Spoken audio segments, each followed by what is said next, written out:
when your body lets you know it's changing, when you leave your job, when you find yourself in an empty nest. In my case, you think and you write mad, random thoughts about what it means to age, to be female, to be an aging female. Easy to mistake for defeat, this winter pruning of all that once made up my guiding pulse in life. The desolation of dark and cold and shrivelled and stark, a seeming failure at first sight. But silent and soft, no noticeable difference from one day to the next, I prepare to bring forth some new creation, all the more magnificent because it's tempered by my hurts.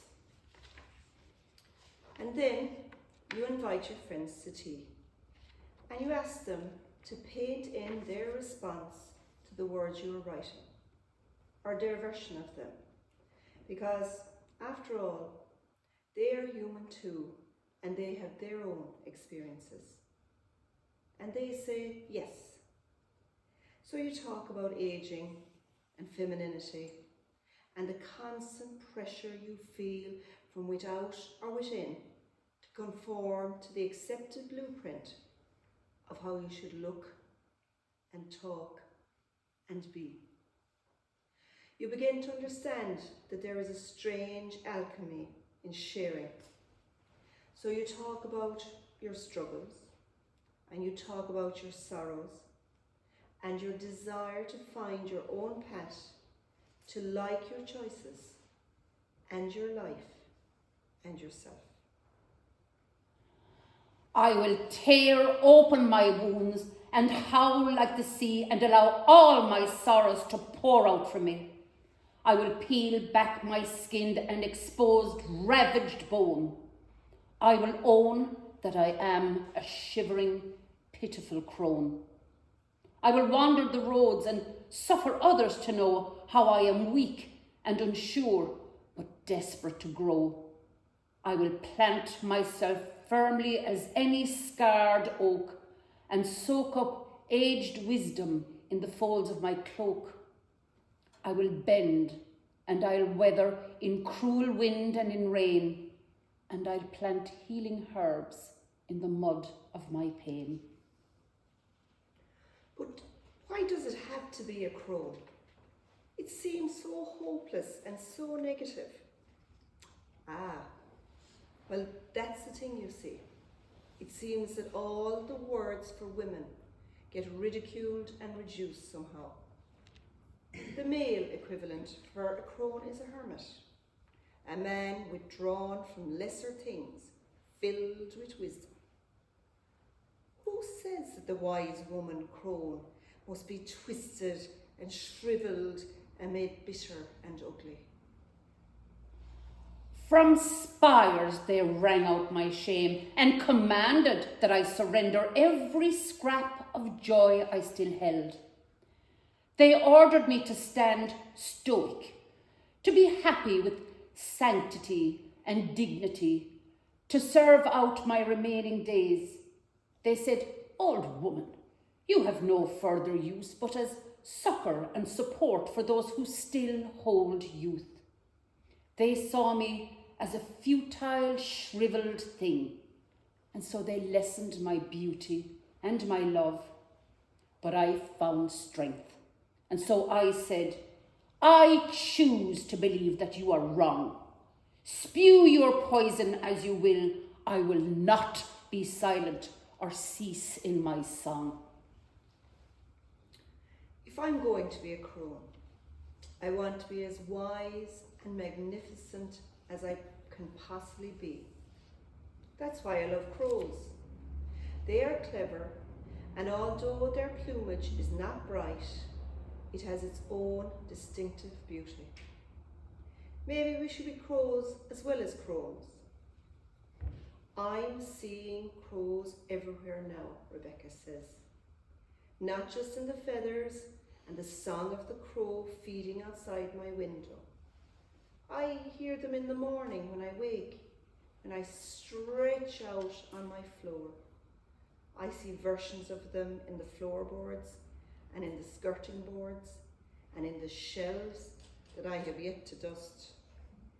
They are in the dark branches and in the sea and in the wind that reminds me that it's all right to cling to joy.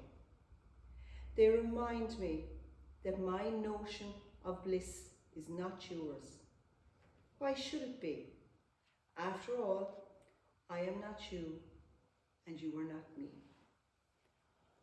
Come here, she said, my sister Crow, and stop tearing your feathers out or letting them be torn from you. Come recover safe beneath my wing.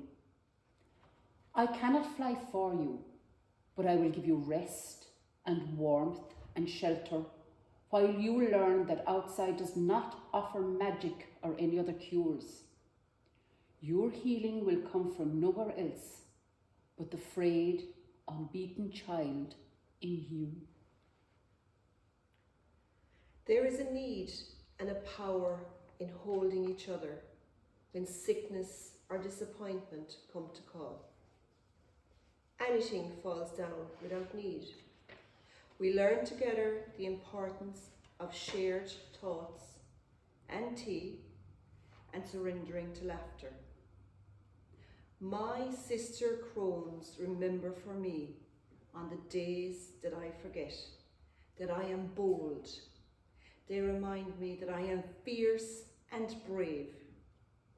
My healing herbs grow best against acceptance and peace. That is the place where I can stretch and where I can let go. When I am wise and still enough to stand silent with the silent earth, sometimes the wind brings with it fractured secret stories from long forgotten crones, telling of their strength in suffering and in still going on. I catch their perfume in the sweet decay of rotting leaves, drenched in the effacing rain, their lives washed or being washed away. Ever and again, I hear their sister song echoing my suffering, but still they hum that I too have wisdom, that I am strong. Let me wear feathers, she said, and I began to dream. Strong and unashamed images rose up from the folklore that captivates me, conjuring pictures of shape shifting in my imagination. Old man, will you still listen for and follow the call of my song, even though you've heard it sung so many times before? Will you still find your pleasure in my curves and dips and hollows that you once lusted for and that you once adored? My aged skin glows less, and my heart's no longer floating free. I'm wounded, and I'm tired from all that I've endured. But I'm singing still, and I want you still with me. What might it feel like to shape shift, to be not one thing or the other, to be afraid of, but equally enchanted by all you might become, to listen to the call to journey out and away from familiar shores, to find courage in a place you don't even recognise that you belong in, for another great or not so great adventure, while not being afraid to face the monsters of the past and return for the precious things you left behind and those parts of you that you thought were lost. Desperate for flight, but in my innocence I listened. Girl, dismiss what you want. Turn from the path you seek. Cover up your body and do not trust your mind lest you bring us only shame. Instead, be pure and kind. Get on your knees and plead to be saved from the sin of being you. Lesser, tainted and impure. Eve's kiss forever corrupting you. After all these years, it's only now I understand. But how will this work? Isn't it obvious by now that I don't have the right answers anymore? All my old answers have fallen away and refused my command. Sisters, if we're going to do this, to be honest about our confusion and our need to find wisdom and courage, to ask new questions and to find new answers, shouldn't we show that? Unsure, but willing to trust together, we agreed to jump into another rabbit hole. How could I say that I regret the choices that I made, things that I did and that I said? But they've left me feeling tired. Not the tiredness of a night's lost sleep, but tired deep down in my bones and self. After a life lived as a mother and a maid, I don't know how to be a crone. I don't even know if here, within my brittle mind and battered heart, I can summon up the courage to begin to walk this different path. So we asked the crones that walked with us, how might we get to where we had to go? How we might even start? Can you teach me to be a tree? To stand, even if beaten by weather into holding strange shapes, to accept the seasons of life and be satisfied with their passing, to sink my roots and take what I need, to survive every sorrow that comes my way, to be silent and observe without remark, or a need to take charge, to flow into myself and the grass and the air and the small singing birds. Start by stopping and by listening, really listening to everything that has brought you to where you are today. Then just be and breathe and see all the things that you cling to that harm instead of heal, and let them go. All my desperately holding on and leaning into fear brought me nothing except white knuckles and sore shoulders and aching hands. So I'm letting go, with no remaining pretense that I am in control, just resolution and blind faith, that my choice is right, and that all might be well, and that I will softly land. You have been crafted to fly, not fall. Slip out from under the weights you carry on your back and embrace what's left behind. Fight to hold those things that make you smile, and those that bring you peace, and those that make you strong. I am no longer spring. When I offered up my song of burgeoning possibilities and intoxicating promise, hope-filled yet tentative, when forced to surrender my glorious summer self, sunflower, elegant and strong, I struggled to accept that I must yet again move on. I was consumed by the fear of winter waiting in the wings. I wilted, I wanted, and I wept, and foresaw only a withering decay. Then slowly, carried on a fecund mist, I stepped instead into a spurned and slighted autumnal cloak, raven blue and purple. I find that I can sing, and I am soothed, and I can celebrate halcyon days that have been kissed by gold, as I dance amid burgundy and russet leaves, with armfuls of berries and grains. If you must have rules, make them rules worth following, so that each day there will be laughter and tears as needs be.